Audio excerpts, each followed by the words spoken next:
በጣም በሚያሳዝን ሁኔታ ብሌን የእናቷን ደስታ አጣጥማ ባልጨረሰችበት ሰዓት እናቴን አገኘሁ የእንጀራ እናቴን ብላ ደስታዋን አብስራ ሳትጨርስ ነው እንግዲህ በኃይሉ እንደዚህ አግቶ ከከተማ አውጥቶ ገጠር እያስቀመጣት ማለት ነው።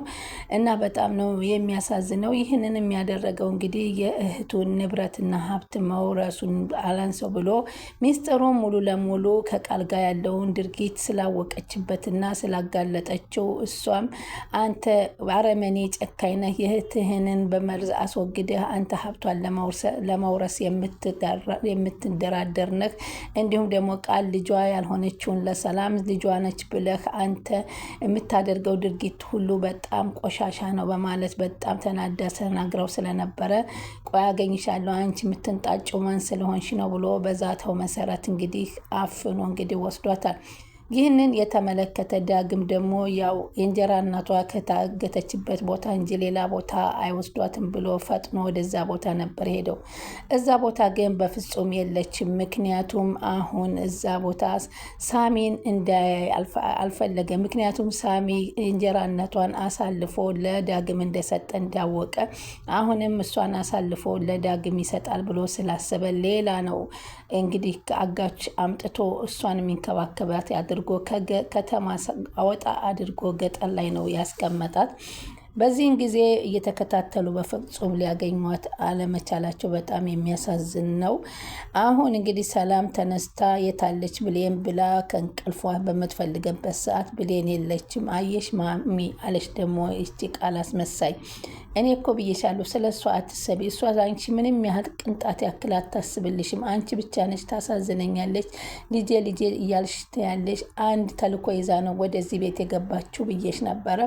አንቺ ግን አትረጅኝም ብላ ስትናገር ቃል ድንገት ዳግም ይገባና ዝም በይ አንቺ ከዚህ በላይ መናገር አትችልም። እያንዳንዱ ድርጊትሽን እኔም እንዳላጋለጥሽ አሁን የት እንዳደረሻት አንቺና ግብረ አበሮችሽ መናገር አለብሽ ሲል ቃልን ዳግም አነቃት ማለት ነው። ኧረ እማዬ አስገደሽ ምን እየሆንክ ነው አንተ? ደግሞ በስንት ጊዜ ናፍቄ ያገኘኋትን ልጅ ምን እያደረግክ ነው?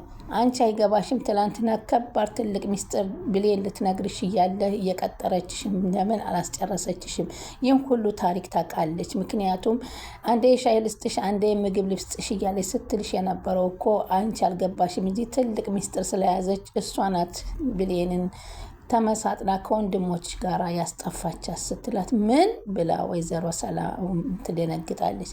አንተ ዳግም ግን ምን እያልክ ነው ያለው? ለምን ልጇን አገኘች ብላችሁ የተናደዳችሁ ትመስላላችሁ። እኔ ደግሞ ከልጄ ወዳ ማንም ነገር የለኝም። እኔ አሁንም ቢሆን ከመጀመሪያውንም በቃ አስወጣታለሁ አንቺን ከሚከፋሽ ብያታለሁ ትላንትና ስትል አትሳሳች ወይዘሮ ሰላም። ነገ የሚጸጽትሽን ነገር አትናገሪ ወይም አትተግብሪ። ነገ ይጸጽትሻል። እኔ እንደምንም ብዬ ብሌንን ከየትም ብዬ አመጣታለሁ በማለት ወይዘሮ ገነት ቤት ይሄዳል። ወይዘሮ ገነትም እንግዲህ ልጅሽ የለችም ተወስዳለች የሚባለውን ሲሰማ እሪ ነበር ያለችው። አንተ ጨካኝ፣ አንተን አሁን የሚወሰድካት፣ አንተን ያሳገድካት፣ እኔን አስፈትተህ ደግሞ እሷን አስተካሃት ነበር ያለችው። ተይ ወይዘሮ ገነት እንዳትሳሳቺ። እኔ ሌላ ትላንት ይቅርታ አድርጌልኝ ብዬሻለሁ፣ ይቅር ብለሽኛል።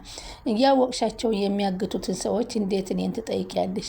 ታዲያ እስከ መቼ ነው የምንታገተው? ስለዚህ እኔ አሁን ሄጄ ፖሊስ አመለክታለሁ ብላ ትላለች ወይዘሮ ገነት። ሰላም ወደ ቻናሌ ተከታታዮች ሰላማችሁ በያላችሁበት ይብዛል። ለቻናሌ አዲስ የሆናችሁ ሰብስክራይብ፣ ላይክ፣ ሼር እያደረጋችሁ አበረታቱን። ተወዳጁና ልብ አንጠልጣዩ አደራ እንግዲህ ቀጣይ ፓርቲ ይዤላችሁ መጥቻለሁ። በዚህ ፓርት በጣም የሚያሳዝነው ብሌን መታገቷ ነው። ብሌን በታገተችበት ቦታ ደግሞ ጭራሽ ከከተማ አውጥቶ ሌላ ቦታ ነው ወስዶ ያስገታት።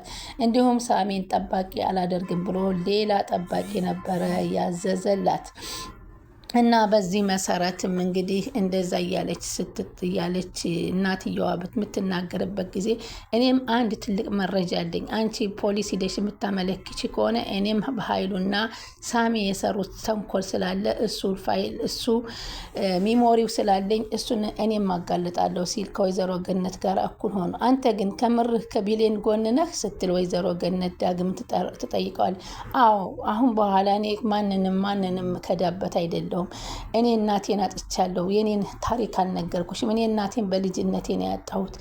ለጉልበት ስራ ስሰራ የኖርኩ ነኝ። ከአቅም በላይ ያለ የጉልበት ስሰራ ኑሬ ያለሁኝ። ግን 18 ዓመት ሲሞላ እናት ጋር አገናኝሃለሁ ብሎ ነበር። እናቴን ግን ለ18 ዓመት አላገኘኋትም። በዚህ ነው እኔ በኃይሉን የምጠላው ሲላት ምን ብላ ታሪኳን የራሷን ልጅ አስታወሰችና ግን ታሪክህን ከልጅነትህ የነበረውን ቤቶችህ ምናምን ታስታውሳለህ ብላ ስትጠይቀው አዎ አስታውሳለሁ፣ እንደውም እንደዚህ አይነት እንደናንተ አይነት ቤት አኗኗር ነበር ስኖር የነበረው ሲላት ወይዘሮ ገነት ድንግጥ ብላ አይኗ ፈጦ ፈዛ ቀረች። ሳሚ ደግሞ ደወልና ዳግምን አርፈ ብትቀመጥ ይሻልሃል፣ ብሌንን አስለቅቃለሁ ብትል ራስ እንደውም ሳሚ ይለዋል ዳግም፣ አንተ ተጠንቀቅ፣ አንተ ላንተ የሰጠውን ፍላሽ ከኔም እጅ እንዳለ እንድታውቀው ፈልጋለሁ አለው ማለት ነው። ምን ማለት ነው አለው። አዎ ከኔ ጋር አለ፣ አንተም ሆነ በኃይሉ የሰራችሁት ወንጀል እኔ እጅ እንዳለ እንድታውቀው። ቀጣይ የምትታገተው አንተ ትሆናለህ አለው። እናያለን፣ እዛ ሳንደርስ እናንተን ሁላችሁንም፣ አንተንም ቃልንም በኃይሉንም ወደ እስር ቤት የምንወረውራችሁ ሰዓት ደርሷል ሲል ዝቶ ዳግም አስፈራርቶ ሳሚን ዘጋበት። እንግዲህ ቃል ደግሞ ያንን ፋይል ሰጥታ ነበርና ለበኃይሉ ጓደኞች ደግሞ ፋይሉን ከወሰዱ በኋላ እሷን አናቅሽም ብለው ክደዋታል። እና በዚህ በጣም እየተበሳጨ እየተናደደ እያለ ልጅ የምን ሆነሽ ነው? ትላንትና እኮ እያወራሁሽ ስለ ላፕቶፕሽ ነበር የምታወሪው። ላፕቶፕሽ ላይ ምን ልታስተላልፍ ይፈልገሽ ነው አስቆምሽኝ እያልሽ የነበረው? አልገባኝም አለቻት ሰላም።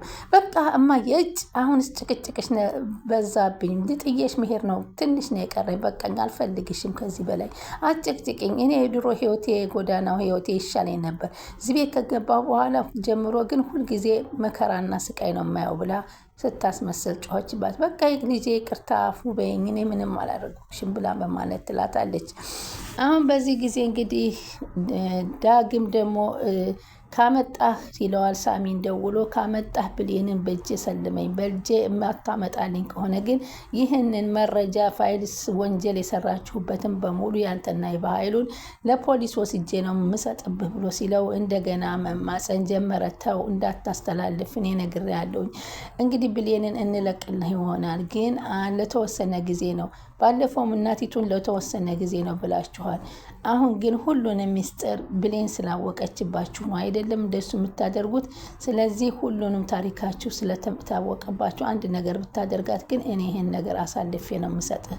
ሲጀመር እኔ እኮ አላየኋትም የት እንዳገታት። በእርግጥ ሌሊት አብሬ አውጥቻታለሁ። ከዛ በኋላ ግን አንተን ባለፈው ሰጥቼህ በአማና ስለፈታህ አሁንም አንተ ትፈታታለህ ብሎ ነበር። እንደውም ቢገርምህ እኮ ይለዋል፣ እኔ እኮ አፍቅሬያት ነበር፣ ወድጃት ነበር፣ በንግግሯ ተማርኬ ነበር። በጣም ቆራጥና አነጋገሯ በጣም ደስ የሚል ከልብ የሚገባ ነበር ብሎ ሲነግረው እንዳትሳሳት፣ ጭራሽ ብሌንን አፈቅራታለሁ ካልክ እኔ እናንተ እንገዳደላታለን።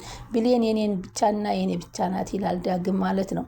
እንዴ ምን ማለት ነው አለ። በቃ ነገርኩ፣ አንተ መጀመሪያ እናትህን አገኝ፣ ከዛ በኋላ ፍቅርህን ጀምር ሲለው እናቴንም አገኛለሁ ፍቅሬንም ይዛለሁ፣ በዚህ የሚመለከት ነገር የለም በማለት ይናገረዋል። በዚህም መካከል እንግዲህ በኃይሉ ያገድኳት እያለ ሲጨፍር ያ የቃል ያስተላለፈችው ሰው የድንገት ደውሎ በኃይሉን ዱብዳውን ነገረው። ስማ አንተ ብዙ ወንጀል ከሳሚ ጋር የሰራኸው ፋይል የያዘ ሚሞሪ እንግዲህ እጃችን እንደገባ ምን ያህል ታውቃለህ ብሎ ሲደውልለት በጣም በኃይሉ ክው ብሎ ነው የደረቀው። ማን ይሄን ያደረገው? ማን ያስተላለፈልህ ሲል ይጠይቀዋል። እሱ እኮ ከኔ እጅ ነው ያለው አለ። ከአንተ እጅ ከመሆኑ በፊት ወደ 3-4 እንደተባዛ ምን ያህል አታውቅም ነበረ? ደደብ ነህ አንተ እህትህን ለመጉዳት ስትል ግን አንተ ራስህ በዘረጋኸው ወጥመድ እየገባህ ነው።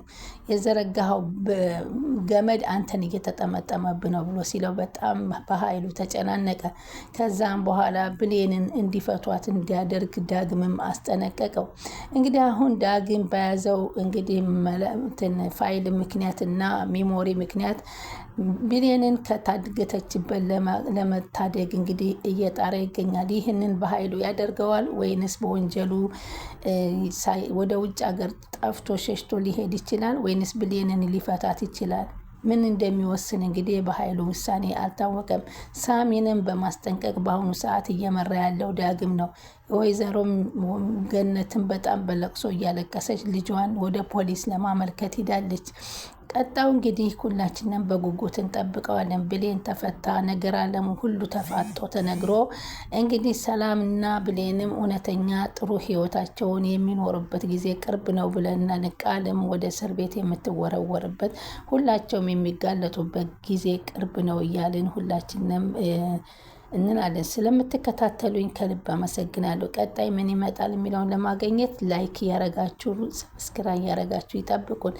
ስለምትከታተሉን ከልብ እናመሰግናለን።